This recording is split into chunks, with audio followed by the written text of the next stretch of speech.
Hello guys, my dear friends are students. You are welcome in my channel Golden Future 078. Golden future 078 में आपका welcome है, स्वागत है। Golden future को अपनाइए और सुनहरा भविष्य बनाइए। आज की हमारी टॉपिक होगी सिंथेसिस। सिंथेसिस का अगला नियम आपको मैं आज देने वाला हूँ। आप देख सकते हैं यहाँ पर मैंने यूज़ ऑफ लिखा है, यूज़ ऑफ नॉमिनेटिव एब्सोल्यूट। तो आइए बात कर लेते हैं नॉमिनेटिव एब्सोल्यूट होता क्या है। नॉमिनेटिव मीन्स होता है सब्जेक्ट कर्ता, जिसको हम कहते हैं। किसको? नॉमिनेटिव मतलब होता है सब्जेक्ट कर्ता, यानी कार्य का करने वाला। एब्सोल्यूट का मतलब होता है स्वतंत्र, यानी जो पूरी तरह से स्वतंत्र होता है वो नॉमिनेटिव एब्सोल्यूट कहलाता है। ठीक है, वो नॉमिनेटिव एब्सोल्यूट होता है। तो नॉमिनेटिव एब्सोल्यूट का मतलब ये होगा कि पूर्ण रूप से स्वतंत्र, कर्ता पूर्ण रूप से स्वतंत्र हो। ठीक है, अब उसके बाद बात कर लेते हैं रूल की। तो रूल हमने आपको यहाँ लिख दिया है कि नॉमिनेटिव एब्सोल्यूट का प्रयोग, नॉमिनेटिव एब्सोल्यूट का प्रयोग तब होता है जब प्रत्येक वाक्य का सब्जेक्ट एक ना होकर अलग अलग होता है। मतलब जहाँ पर कर्ता अलग अलग होता है, ठीक है, और दो अलग अलग प्रकार के कार्य होते हैं, तो वहाँ पर वो हमारा नॉमिनेटिव एब्सोल्यूट होता है।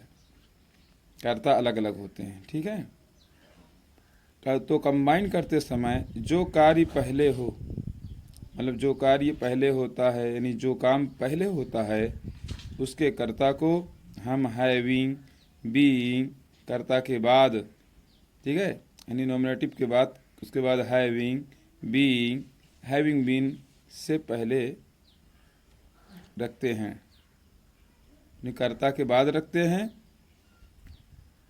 कर्ता को हैविंग, बीइंग से पहले, कर्ता को हैविंग बीन से पहले रखते हैं, यानी जो कर्ता होगा वो हैविंग और बीइंग से पहले आएगा। जबकि यही चीज़ पार्टिसिपल में क्या होता है कि हैविंग या बीइंग कर्ता से पहले आती है, लेकिन इसमें कर्ता पहले आएगा, यानी सब्जेक्ट पहले आएगा, और उसके बाद हैविंग बीइंग और हैविंग बीन का प्रयोग किया जाएगा। अंडरस्टूड? ओके, चलिए फिर अब बात करते हैं एग्जाम्पल्स की। इसके मैं नॉमिनेटिव एब्सोल्यूट के एग्जाम्पल आपको देता हूँ, तब आपको और अच्छे ढंग से समझ में आ जाएगा। तो आइए, मैंने कुछ नॉमिनेटिव एब्सोल्यूट में जो होते हैं ना, 3 रूल होते हैं। कितने रूल होते हैं? 3 रूल होते हैं। पहला नियम हमने देखो आपको लिखा है कि अगर be, is, am, are, was, were आए, दो सब्जेक्ट के बाद अगर is, are, am, was, were आता है और वहाँ पर वर्ब की थर्ड फॉर्म ना हो, ठीक है, कोई भी इंग्लिश लिखी हो गई हो, तो वहाँ पर हम is, are, am, was, were को बीइंग में बदल देते हैं। किस में बदल देते हैं? बीइंग में। और अच्छे से समझने के लिए यहाँ पर एग्जांपल में आप देखेंगे तो समझ में आ जाएगा आपको। तो एग्जांपल मैं आपको देने रहा हूँ, पहला वाला सेपरेट देखो दिया हूँ कि it was a holiday we did not go to school. छुट्टी थी, हम स्कूल नहीं गए। तो देखिए, ईट के बाद जो वाज आया है, हॉलीडे थर्ड फॉर्म तो है नहीं, ये छुट्टी है, ठीक है। तो it was a holiday we did not go to school. तो इसको मैंने जब कंबाइंड किया तो लिख दिया it being a holiday, it being a holiday we did not go to school. देखिए, इट के बाद, इट हमारा क्या था? सब्जेक्ट था ना। अब इसके बाद जो वाज आया है उसको हमने बीइंग में बदल दिया, यानी सबसे पहले सब्जेक्ट को रख दिया गया और सब्जेक्ट के बाद इस वाज को हमने बीइंग कर दिया।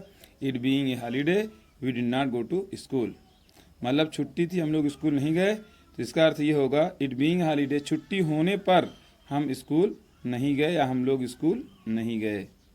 ठीक है, अब आइए बात करते हैं दूसरे सेपरेट की। दूसरा सेपरेट हमारा ये दिया गया है कि the class work was over, यानी कक्षा काम समाप्त हो गया था।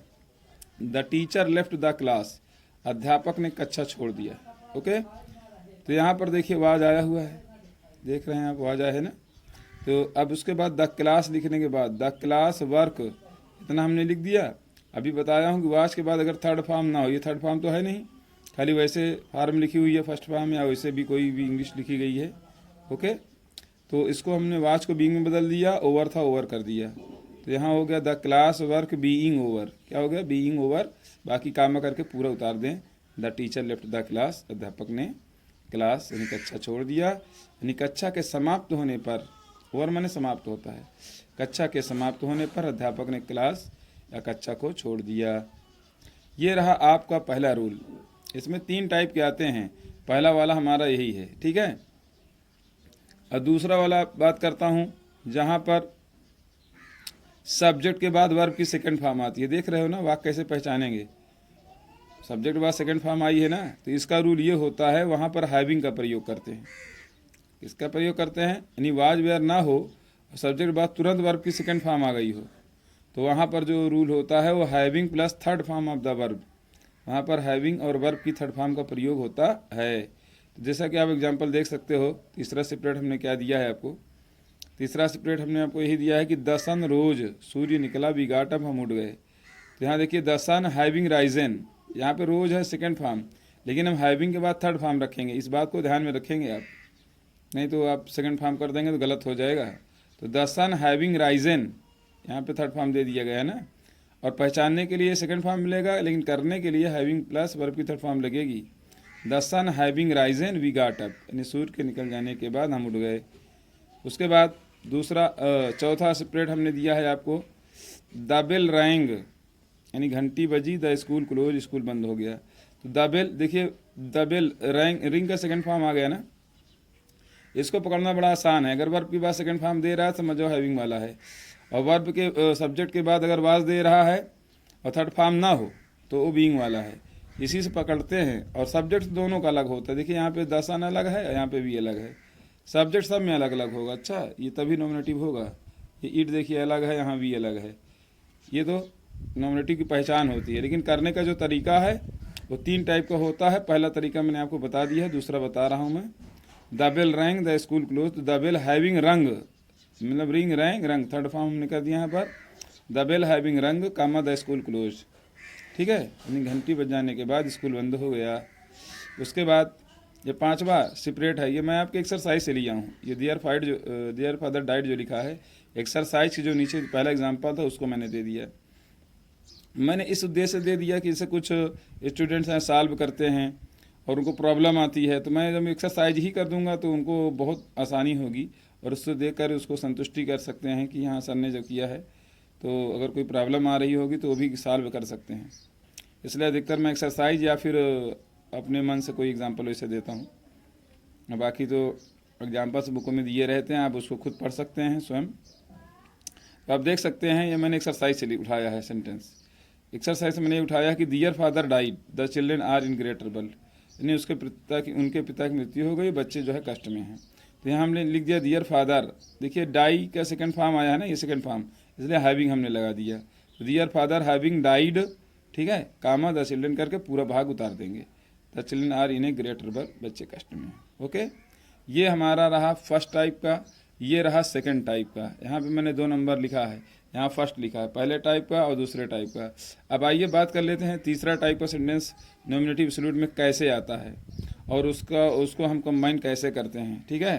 तो यहाँ हमने रूल लिख दिया है आपको कि हैविंग बीन, क्योंकि ये जो होता है वाज के बाद अगर थर्ड फॉर्म आ जाता है, जैसे वाज और क्लोज्ड लिखा है ना, तो ये पैसिव में मान लिया जाता है। बाई ना लगा हो कोई दिक्कत नहीं है, लेकिन ये वाक्य पैसिव में माना जाता है, नॉमिनेटिव एब्सोल्यूट में से पैसिव में माना जाता है। जबकि परफेक्ट पार्टिसिपल में ये होता है कि वो बाई लगा के देता है और उसका सब्जेक्ट एक होता है, यहाँ सब्जेक्ट अलग अलग मिलेगा, ठीक है। तो आपको पहचानने में बड़ी मदद होगी। देखिए, जब तक आप बारीकी नहीं पकड़ेंगे तब तक आप सिंथेसिस में अधूरे रहेंगे। तो इन सब चीज़ों को जानना बहुत ज़रूरी होता है, नहीं तो पता ये चला परफेक्ट पार्टिसिपल वाला हम नॉमिनेटिव में कर लिए, नॉमिनेटिव वाला परफेक्ट में कर लिए, तो हमारा गलत हो जाएगा, ठीक है। यहाँ सब्जेक्ट अलग मिलेगा, और अगर पैसिव में वाक्य है तो बाई नहीं लगा रहता है, खाली वास के बाद या कोई भी हेल्पिंग वर्ब के बाद थर्ड फॉर्म शो करेगी। तो इसका रूल ये होता है कि having been plus third form of the verb. Okay, जैसे हमने ये भी एक्सरसाइज से हमने लिया है, द बैंक वाज क्लोज्ड, ठीक, separate. The bank was close, यानी बैंक बंद थी। I could not withdraw any money, मैं कोई पैसा निकाल नहीं पाया। तो इसके बाद थर्ड फॉर्म है ना, तो हमने कर दिया द बैंक हैविंग बीन कर दिया हमने, इसलिए कर दिया कि बाद के बाद थर्ड फॉर्म आ रही है। तो the bank having been closed comma I could not withdraw any money. ठीक, आपको समझ में आ गया होगा। उसके बाद सातवां सेंटेंस हमने सेपरेट में ये दिया है, द कैप्टन वाज किल्ड, यानी कैप्टन मारा गया। द आर्मी रैन अवे, सेना भाग गई। ओके, तो the captain having been killed comma the army ran away. ठीक, देखिए वाज के बाद किल्ड आया है कि नहीं, ये इसकी पकड़ होती है। अगर वाज के बाद थर्ड फॉर्म मिला तो समझ जाइए कि हैविंग बीन वाला है, और वाज के बाद थर्ड फॉर्म नहीं मिला, कोई भी वर्ड मिल जा रहा है आपको, तो उससे कोई दिक्कत नहीं है, वो बीइंग में बदला जाएगा। फिर मतलब इसमें और उसमें अंतर इतना है, जो इसको पकड़ लेगा वही कर पाएगा, नहीं पता चला जानते हुए भी वो गलत कर सकता है। ठीक, और उसके बाद आठवां सेंटेंस हमने आपको क्या दिया है वो आप देख सकते हैं, यहाँ पर सेपरेट हमने लिखा है the deed was signed, all were satisfied. ठीक है, डीड, ठीक है, डीड होता है जैसे कि होता नहीं शपथ पत्र जिसको हम करते हैं, शपथ पत्र, ठीक है, वही होता है deed. The deed was sign, शपथ पत्र में साइन की गई यानी हस्ताक्षर हुआ। ऑल वेर सेटिस्फाइड, सभी संतुष्ट हो गए। यानी देखिए द डीड वाज के बाद देखो साइन का थर्ड फॉर्म आया है कि नहीं, तो ये किस में जाएगा, आपका इसी में रहेगा ना, हैविंग बीन वाले में। तो हम लिखेंगे the deed having been sign comma all were satisfied. ठीक, ओके। तो आज की रही है हमारी synthesis, use of nominative absolute, तो नॉमिनेटिव एब्सोल्यूट को मैंने बता दिया है कि फ्रेंड नॉमिनेटिव मतलब होता है सब्जेक्ट या कर्ता, एब्सोल्यूट को माने होता है स्वतंत्र, यानी आज़ाद, पूरी तरह से जहाँ पे कर्ता स्वतंत्र होता है वहाँ पर नॉमिनेटिव एब्सोल्यूट का प्रयोग किया जाता है। तो बस आज की वीडियो आपकी यहीं तक, फिर आपको हम मिलते हैं नेक्स्ट वीडियो में। Thanks you very much, okay.